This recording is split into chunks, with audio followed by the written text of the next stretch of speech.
শুক্রবার সকালে বেইজিংয়ে বৈঠকে বসেন চীন, রাশিয়া ও ইরানের প্রতিনিধিরা। চীনের উপপররাষ্ট্রমন্ত্রীর নেতৃত্বে অনুষ্ঠিত বৈঠকে উপস্থিত ছিলেন ইরানের উপপররাষ্ট্রমন্ত্রী কাজেম ঘারিবাবাদি এবং রাশিয়ার উপপররাষ্ট্রমন্ত্রী সের্গেই রিয়াবকভ।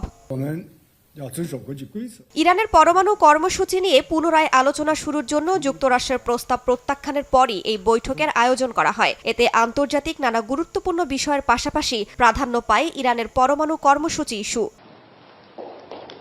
এক যৌথ বিবৃতিতে জানানো হয়, ইরানের ওপর যুক্তরাষ্ট্রের একতরফা ও আইন বহির্ভূত নিষেধাজ্ঞা তুলে নেওয়া প্রয়োজন। সমস্যা সমাধানে কূটনৈতিক আলোচনার উপর জোর দেন চীন ও রাশিয়ার প্রতিনিধিরা। পাশাপাশি যে কোনো নিষেধাজ্ঞা, চাপ বা হুমকি পরিহারের কথাও উল্লেখ করা হয়।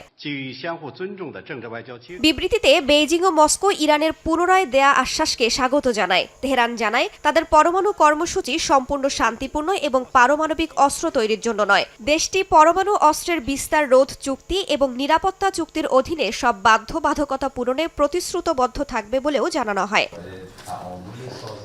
এদিকে বৈঠকের আগে বৃহস্পতিবার নতুন করে ইরানের জ্বালানি মন্ত্রী মোহসেন পাকনেজাদ ও অপরিশোধিত তেল রপ্তানির সঙ্গে জড়িত কিছু প্রতিষ্ঠান ও জাহাজের ওপর নিষেধাজ্ঞা দেয় যুক্তরাষ্ট্র।